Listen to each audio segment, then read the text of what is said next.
don't go into tech. Thank you. Just kidding. Those were actually the words of my university entrepreneurship professor a few years ago when I was here, and I've joked about that advice for many years and many speeches, but as my company is nearing its 15th anniversary, I'm starting to see a bit of wisdom in those words. So, as Ryan said, my name is Scott Carson. I'm the founder and co-partner at Storm Applied Technologies, which is a software firm based here in Regina. I'm also the head instructor of Shaolin Dragon Kenpo School. And it's kind of interesting because my studies in martial arts have at many times coincided with my experience in business. And in fact, it's kind of partially why I'm here today. So I want to formally give a thank you to Ryan Weir for inviting me here to speak today. Ryan is a past client of Storm's.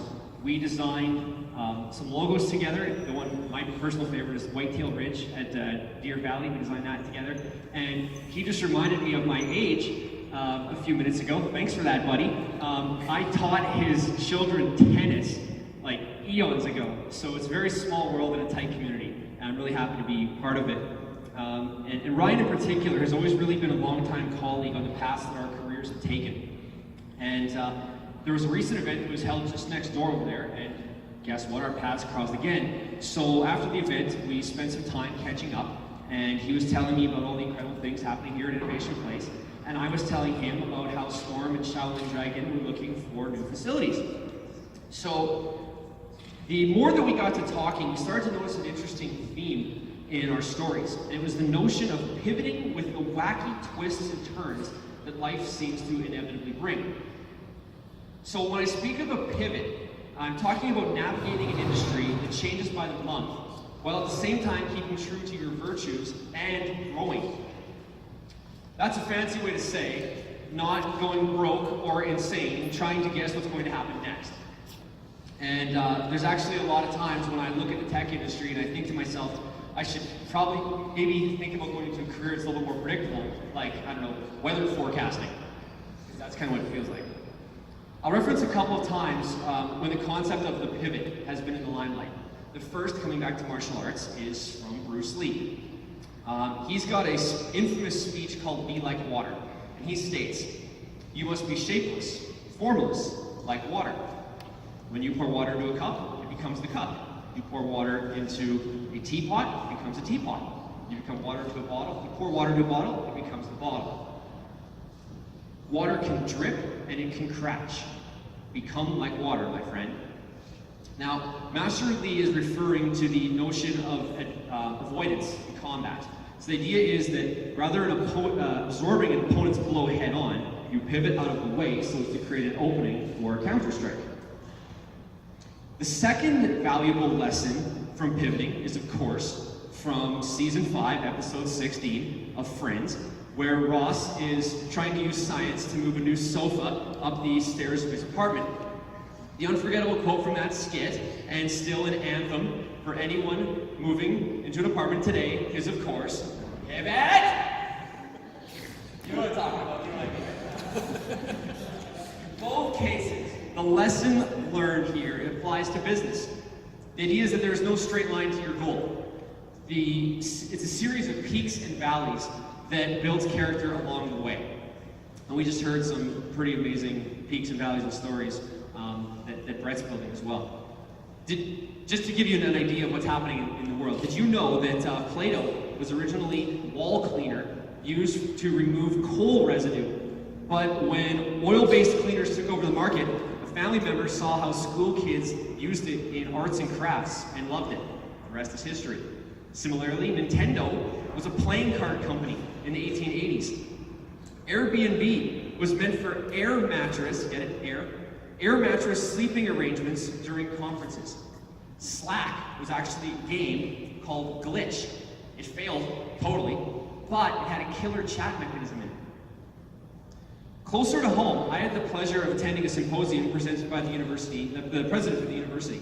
And one of the keynote speakers was the president of Hudson's Bay Company, Bonnie Brooks. Bonnie told her story of how her company pivoted amidst the changing face of retail and department stores. They embraced in-store experiences with online shopping, established exclusive relationships with big-name brands, and they transformed the chain from a tired mall retailer into a national fashion brand. Clearly, HBC knows they understand that ignorance to change can lead to ultimate doom, as was the case with their counterpart, Sears.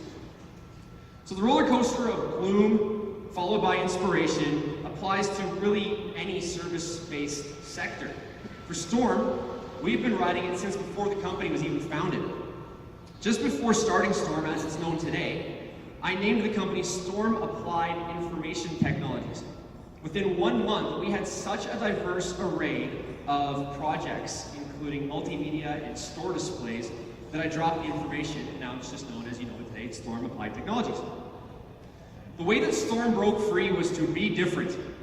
And I know you've heard those 2 words before. And I know somewhere Steve Jobs is screaming for a copyright lawyer. But, speaking from my sector, when software firms are focused on the same platform or device, the solution is deconstruct the platform. So let me tell you about Storm, what we did. From the moment Storm was founded in 2004, we followed the theoretical definition of the pivot, and we doubled down. It's kind of funny, very similar to what Brett did, is that we build not only websites, but servers that maintain them, and the marketing materials that link to them. The idea was, in an uncertain market, you offer a bit of everything and gravitate towards the demand. That worked for the websites as we evolved from hand coding to leveraging enterprise content management systems. The problem was, no sooner did we finish the R&D on the servers and everything was cloud-based.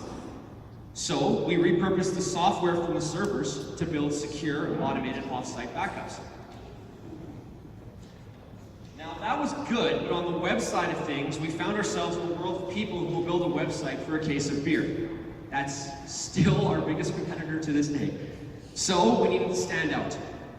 We shook up traditional views of platforms when we ditched laptops and mobile phones for something fully retro. We put software into a cool box, and we made 3D digital pinball machines. That got us some attention. Around the same time, gamification in business was trending for its applications in e-learning. So, an easy pivot was to apply the gaming from the pinballs with our web development experience to create what we call goals, game-oriented automated learning system.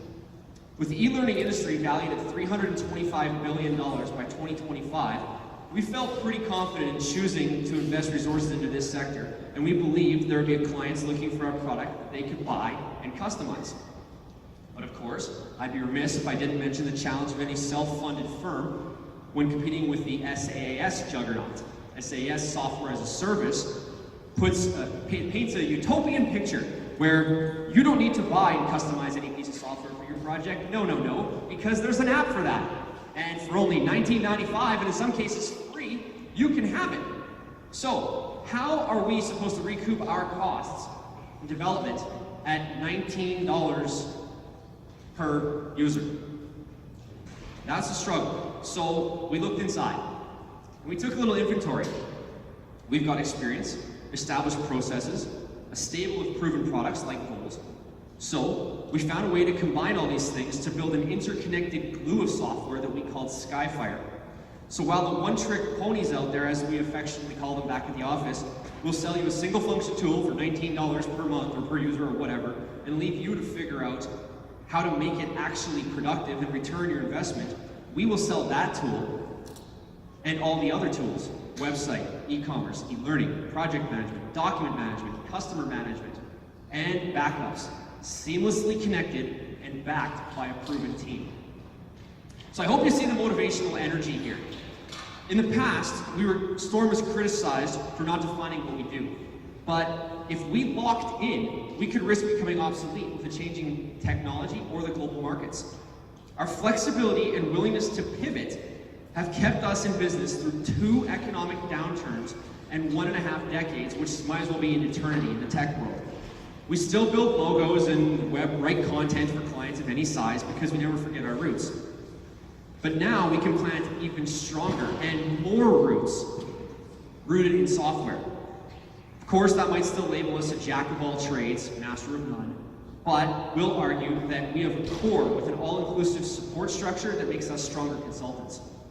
So, let's come back to the words of my professor.